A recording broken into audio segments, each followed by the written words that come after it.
Unsure of your dream? Study abroad destination? Clear your doubts. Videsh Consult. Call 9676502888.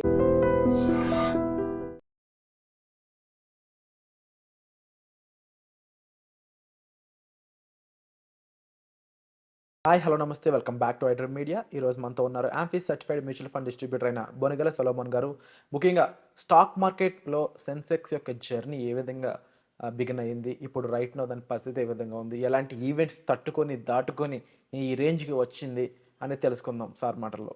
Hi sir. నమస్తే అండి. Sir, బహుశా సెన్సెక్స్ ఆ journey చూస్తే హిస్టారికల్గా కానీ లాస్ట్ డేస్లో ఏం జరిగిందో ఎన్నో లాస్ట్ ఆఫ్ ఈవెంట్స్ని అది దాటుకుంటూ వచ్చింది. మేబీ గ్రోత్కి ఇదే బెస్ట్ ఎగ్జాంపుల్ అని చెప్పొచ్చేమో, ఫైనాన్షియల్ గ్రోత్కి. ముఖ్యంగా 1970 చేంజెస్లో ఒక 100 పాయింట్స్ దగ్గర స్టార్ట్ అయిన మార్కెట్ అనేది రైట్ నౌ 79,000 చేంజ్ దగ్గర నడుస్తూ ఉంది. ఎక్కడి నుంచి ఎక్కడి వరకు ఈ జర్నీలో ఎలాంటి ఈవెంట్స్ అనేవి జరగడం మొదలైంది, అండ్ అలాంటి ఈవెంట్స్ ఎలా దాటింది మన మార్కెట్ అనేది, ఇప్పుడు ఈ స్టేజ్కి ఎలా రాగలిగింది చెప్తారా? ఇప్పుడు చూడండి విరాట్ గారు, 1979లో BSE Bombay stock exchange Sensex start అయింది. సెన్సెక్స్ అంటే top most liquid companies in India, top most. Sensex stocks అంటే టాప్ మోస్ట్ స్టాక్స్ అనమాట.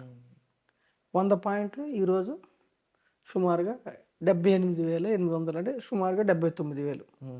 అంటే ఎవరైతే 79లో 100 రూపాయలు పెట్టారో ఈరోజు 79,000. ఎవరైతే 1,00,000 పెట్టారో ఈరోజు 7,90,00,000 అయింది.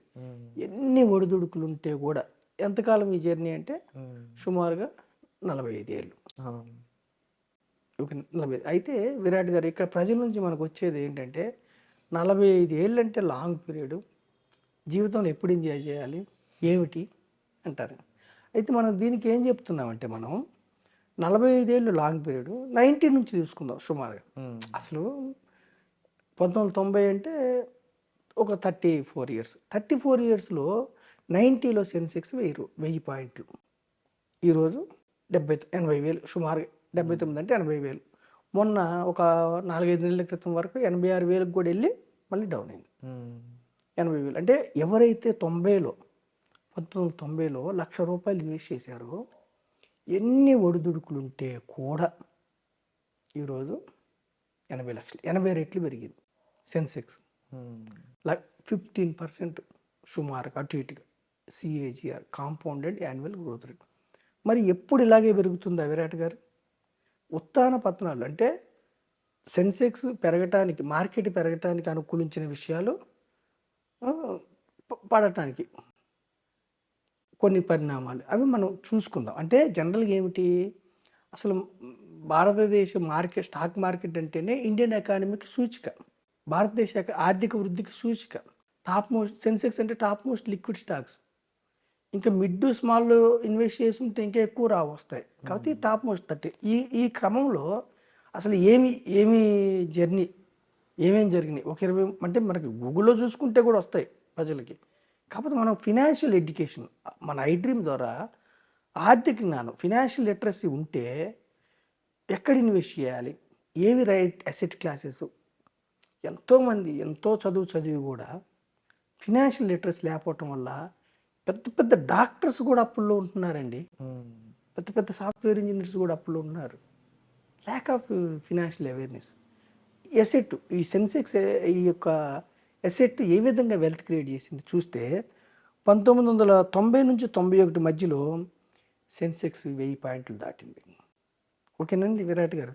తర్వాత 91 సుమారుగా ఆ టైంలో, అంటే ఇక్కడ మనము గ్రాఫ్ పరంగా చూస్తున్నాము, ఒక 6 నెలలు అటు ఇటుగా అవ్వచ్చు. 91 ఆ టైంలో రాజీవ్ గాంధీ మర్డర్ అయింది. తర్వాత బిఓపి క్రైసిస్. తర్వాత 92 ఆ టైంలో Manmohan Singh announces liberal budget Indian economy. Manmohan Singh గారు మన యొక్క ఆర్థిక సంస్కరణలు, ఇప్పుడు పివి నరసింహరావు గారు మన్మోహన్ సింగ్ గారిని ఆర్థిక మంత్రిగా తీసుకున్నారు. అప్పుడు మనం పివి నరసింహరావు గారు టైంలో మన యొక్క ఫారిన్ రిజర్వ్స్ తక్కువ ఉండి, మనం గోల్డ్ రిజర్వ్స్ తక్కువ ఉండి చాలా ఆర్థికంగా మనం ఇబ్బందులు ఉన్నాం. మన్మోహన్ సింగ్ గారు లిబరల్ బడ్జెట్ పాలసీ చేశారు.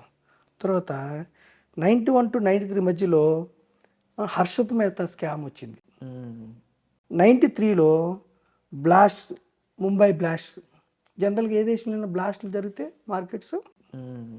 98 to 2001 మధ్యలో పొరుగు దేశాలతో యుద్ధాలు వచ్చినాయి అనుకోండి, మార్కెట్స్ ఏమవుతాయి? పడుతుంది. పడతాయి. అంటే మనం ఎన్ని ఇన్సిడెంట్స్ చూసినా సెన్సెక్స్ ఎలా ముందుకెళ్ళిందని ప్రజలకు దాటుకుని తెలియజేయడం మళ్ళీ కోసమే పెరిగింది. మనం ఈ డేటా చెప్తున్నాం. 98 అంటే సుమారుగా 99 ఆ టైంలో కార్గిల్ వార్, మ్మ్.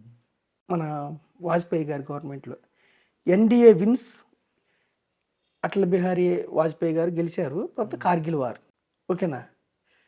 యుద్ధంలో మనం పాకిస్తాన్ మీద గెలిచాం.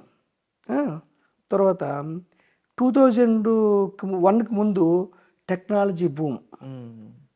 అయినా కానీ సెన్సెక్స్ 5,000 క్రాస్ అయింది. 1000 నుంచి 2001 కల్లా 5,000 క్రాస్ అయింది. తర్వాత 2001 తర్వాత కేతన్ పరేఖ్ స్కామ్, మ్మ్. గుజరాత్ ఎర్త్ క్వేక్, మ్మ్. తర్వాత Indian parliament and USA attacked by terrorist. మన పార్లమెంట్ మీద అటాక్ జరిగింది. మ్మ్. ఒక దేశ పార్లమెంట్ మీద అటాక్ జరిగితే మార్కెట్స్ ఎలా ఉంటాయి? ఇంకా నమ్మకం. దేశాన్ని నడిపించే వ్యక్తులకే రక్షణ లేదంటే ఎట్లుంటాయి? మ్మ్. మళ్ళీ అమెరికా మీద కూడా టెర్రరిస్ట్ అటాక్స్ అయ్యాయి. ఇవన్నీ తట్టుకుంది మార్కెట్స్, ఓకేనా విరాట్ గారు. తర్వాత 2004 తర్వాత ఎన్డీఏ వాజ్పేయి గారు ఓడిపోయారు. 2004కి మళ్ళీ కాంగ్రెస్ యూపీఏ గవర్నమెంట్ వచ్చింది. మన్మోహన్ సింగ్ గారు ఈసారి ప్రధానమంత్రి అయ్యారు. తర్వాత ప్రధానమంత్రి అయిన తర్వాత 2003 నుంచి వరుసగా 2006-07 వరకు కూడా మార్కెట్స్ పెరుగుతూనే ఉన్నాయి. తర్వాత అరౌండ్ 2006లో సెన్సెక్స్ క్రాసెస్ 10,000 పాయింట్స్. 2006లో 10,000 పాయింట్లు దాటింది. మ్మ్. తర్వాత 2007 ఆ టైంలో Sensex crosses 20,000 points. Global liquidity. తర్వాత 2008లో మళ్ళీ మీకు తెలిసిన విషయం మ్మ్. ఏమైంది? Global financial crisis. మళ్ళీ డౌన్ అయింది. అంటే మార్కెట్స్ ఎప్పుడు ఇలాగెళ్ళవు, మ్మ్. ఇట్లాగే రావు. ప్రతి ఇన్సిడెంట్కి ఒక రీజన్తో పెరుగుతాయి. ఎకానమీ బాగున్నా, ఎంప్లాయ్మెంట్ బాగున్నా, మాన్సూన్స్ బాగున్నా, ఆర్థిక ప్రగతి బాగున్నా పెరుగుతాయి. ఏదైనా చిన్న చిన్న ఇన్సిడెంట్ అయినప్పుడు కరెక్షన్కి గురవుతాయి. కానీ ఎప్పుడు కూడా స్టాక్ మార్కెట్స్, ఇండెక్స్లు దీర్ఘకాలంలో ముందుకెళ్తాయి. Until and unless macros problem ఉంటే తప్ప. మ్యాక్రోస్ అంటే ఏంటి? మనకి ఇది ద్రవ్యోల్బణం, ఇన్ఫ్లేషన్, లేదంటే జీడిపి, లేదంటే ఎంప్లాయ్మెంట్ సరిగ్గా లేకపోయినా, లేదంటే గవర్నమెంట్ పాలసీస్ సరిగ్గా లేకపోయినా, గవర్నమెంట్ ఖర్చు పెట్టకపోయినా, రెవెన్యూ బాగాలేకపోయినా, ఎక్స్పెండిచర్ ఇట్లాంటివి ఉన్నప్పుడు తప్ప ఎప్పుడు కూడా ఇండిసెస్ ముందుకెళ్తాయి. కానీ స్లోప్ వైజ్కి వెళ్ళవు. అయితే తర్వాత చూడండి, మళ్ళీ 2008 నుంచి 11 మధ్యలో స్కామ్స్ వచ్చినాయి. Commonwealth scam, telecom scam.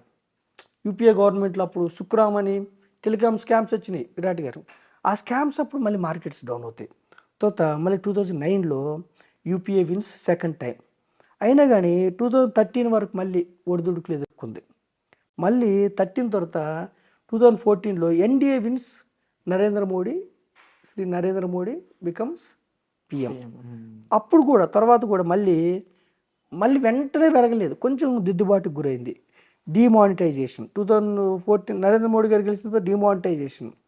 తర్వాత 2016 తర్వాత, ఇప్పుడు 14 తర్వాత మళ్ళీ కొంచెం దిద్దుబాటుకు గురై మళ్ళీ పైకి ఎదగటం పోయింది. 2016కి 30,000 క్రాస్ అయింది సెన్సెక్స్. క్రాస్ అయిన తర్వాత మళ్ళీ ఐఎల్ఎఫ్ఎస్కి స్కామ్ వచ్చింది, అప్పుడు కొంచెం డౌన్ అయింది. మళ్ళీ జిఎస్టీ ఇంప్లిమెంట్ చేశారు 2016 to 18 మధ్యలో, ఓకేనా విరాట్ గారు. 2019లో మళ్ళీ ఎన్డీఏ విన్స్ సెకండ్ టైం. తర్వాత అంతా బాగుందన్న టైంలో మళ్ళీ 2020కి కోవిడ్, మళ్ళీ ఎకానమీ స్లో డౌన్ అయింది. కోవిడ్ తర్వాత వ్యాక్సిన్ వచ్చిందని తెలిసిన మరుక్షణం మళ్ళీ రైస్ అయింది. కోవిడ్ వ్యాక్సిన్ అప్రూవ్డ్, మళ్ళీ మార్కెట్స్ ముందుకెళ్ళినాయి. అరౌండ్ 2021లో సెన్సెక్స్ క్రాసెస్ 40,000. వావ్. తర్వాత 2021 తర్వాత మళ్ళీ సెన్సెక్స్ క్రాసెస్ 50,000. తర్వాత సెప్టెంబర్ 2022లో UK recession, Sensex drops by over 1,000 points. UK recession అంటే మన ప్రపంచానికి పెద్దన్న అమెరికా. మన యొక్క ప్రపంచ దేశాల ఎకానమీ అమెరికా మీద డిపెండ్ అయ్యి ఉంటుంది. వాళ్ళు తీసుకునే నిర్ణయాల వల్ల కావచ్చు, లేదంటే మన ప్రపంచం మొత్తం కూడా ఎక్స్పోర్ట్స్ ఇంపోర్ట్స్ మీద ఆధారపడి ఉంటుంది కాబట్టి ఎకానమీ ఒకటికొకటి ఇంటర్లింక్ ఉంటుంది కాబట్టి సో సెప్టెంబర్ 2022లో యూకోరేషన్ సో సెన్సెక్స్ 1000 పాయింట్లు డౌన్ అయింది.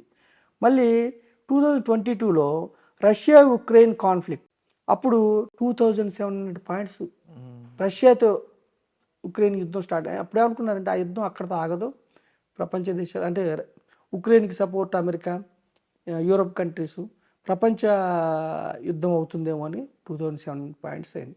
తర్వాత ఏమైంది, మళ్ళీ స్టేబుల్ అయింది. అలాగే 2023 ఆ టైంలో union budget 2023 Sensex saw an initial jump of 4000 points post బడ్జెట్తో 1000 పాయింట్లు మళ్ళీ పెరిగింది. అలాగే 2024 మళ్ళీ లోక్సభ ఎలక్షన్స్ మనకి నరేంద్ర మోడీ గారు మళ్ళీ గెలిచిన తర్వాత మళ్ళీ 4390 పాయింట్స్ పెరిగింది. సో మనకి 80,000 వరకు వెళ్ళింది సెన్సెక్స్. డిసెంబర్ 2023లో post covid recovery Sensex rise of 14,500 covid తర్వాత 14,000 పాయింట్లు పెరిగింది సెన్సెక్స్. అంటే మనం ఇక్కడ చెప్పదలుచుకున్నది ఏమిటంటే విరాట్ గారు, మార్కెట్స్ అనేది గ్యాంబ్లింగ్ కాదు, స్టాక్ మార్కెట్ గ్యాంబ్లింగ్ కాదు. గ్యాంబ్లింగ్ అంటే ఏంటి, మనకు ఒక నాలెడ్జ్ లేకుండా గుడ్డిగా చీకట్లో డబ్బులు ఇస్తే గ్యాంబ్లింగ్. సెన్సెక్స్ అంటే ఏమిటి, ఇండియాలో ఉన్న టాప్ మోస్ట్ లిక్విడ్ కంపెనీస్ యొక్క సమ్మేళనం సెన్సెక్స్. నిఫ్టీ అంటే ఏంటి, ఇండియాలో ఉన్న టాప్ మోస్ట్ 50 కంపెనీస్ సమ్మేళనం నిఫ్టీ. సెన్సెక్స్ ఏమో బిఎస్సి బాంబే స్టాక్ ఎక్స్చేంజ్లో ట్రేడ్ అవుతుంది, నిఫ్టీ ఏమో ఎన్ఎస్సి. సో మీరు ఆర్థిక జ్ఞానం లేకపోయినా అంటే ఏ స్టాక్ మంచిది ఏ కంపెనీ మంచిది అని తెలియకపోయినా సెన్సెక్స్ ఫండ్ తీసుకున్నారనుకోండి, ఇండెక్స్ ఫండ్, మీ డబ్బుల్ని టాప్ మోస్ట్ 30 కంపెనీస్లో పెడతారు. సెన్సెక్స్ 1000 పాయింట్లు ఎన్ని ఒడిదుడుకులు వస్తే కూడా అని ఈవెంట్ వచ్చిన ప్రతిసారికి ఎంత కింద పడిందో దానికి డబల్ ప్రైస్ పెరిగింది. ఎన్ని ఒడిదుడుకులు వస్తే కూడా మన సెన్సెక్స్ ఆన్ యావరేజ్ 15% CAGRతో రిటర్న్ ఇస్తుంది. 15% అంటే ఏంటి, 100 రూపాయలు పెడితే 1 year తర్వాత 15 రూపాయలు జనరేట్ చేస్తుంది. అయితే ఇక్కడ ప్రజలు గమనించాల్సింది ఏంటంటే ప్రతి సంవత్సరం 15 రూపాయలు గ్యారంటీగా జనరేట్ చేస్తుందా, చెయ్యదు. ఒక సంవత్సరం నెగిటివ్ కూడా వస్తుంది, యావరేజ్. ఇప్పుడు ఈ సంవత్సరం -15 వచ్చింది నెగిటివ్, నెక్స్ట్ ఇయర్ 30% ఎండ్ చేసి యావరేజ్ చేస్తుంది. వరుసగా 2 ఏళ్ళు నెగిటివ్ వచ్చింది అనుకోండి 30%, ఆ థర్డ్ ఇయర్ జనరేట్ చేసి యావరేజ్గా ఎఫ్డి కంటే ఎక్కువ రిటర్న్, ఎఫ్డీలో 6-7%, పోస్ట్ ఆఫీస్ కంటే ఎక్కువ రిటర్న్, ఎండోమెంట్ పాలసీస్ కంటే ఎక్కువ రిటర్న్ సెన్సెక్సే ఇస్తుంది. ఇంకా స్మాల్ క్యాప్ మిడ్ క్యాప్ ఫండ్స్లో రిస్క్ ఎక్కువ ఉంటుంది, ఇంకా రిటర్న్ ఎక్కువ వచ్చే అవకాశం ఉంది, కానీ గ్యారంటీడ్ కాదు. అయితే రిస్క్ని అర్థం చేసుకుంటే ఏమిటంటే మార్కెట్ అనేది ఒక ఎసెట్ క్లాస్. అసలు ఎప్పుడు కూడా మన విరాట్ గారు మన ఇన్వెస్ట్మెంట్ ఎలా ఉండాలంటే మన ప్రజెన్స్ ఉండకూడదు. ఇప్పుడు మీరున్నారు, నేనున్నాను, మనం ఒక కంపెనీలో ఎంప్లాయీస్ అనుకోండి, మనం పని చేస్తూనే డబ్బు వస్తుంది, మన ప్రజెన్స్ ఉండాలి. నేను ఒక వ్యాపారం పెట్టాను అనుకోండి, ఒక షాపు, ఒక సూపర్ మార్కెట్, నేను ఉంటేనే డబ్బు వస్తుంది. అక్కడ పని వాళ్ళని పెట్టినా కానీ నేను లేకపోయినా డబ్బు రావాలి, అది ఇన్వెస్ట్మెంట్. నేను లేకపోయినా అంటే ఇన్వెస్ట్మెంట్ చేస్తే అంటే సపోజ్ స్టాక్స్ కొన్నారు, ఈక్విటీ మ్యూచువల్ ఫండ్లు పెట్టారు, మీరు లేకపోయినా మీకోసం ఆ కంపెనీలో ఎంప్లాయీస్ పనిచేస్తారు, మీకోసం ఆ కంపెనీలో CEO పనిచేస్తాడు, మీకోసం బోర్డ్ ఆఫ్ డైరెక్టర్స్ పనిచేస్తారు.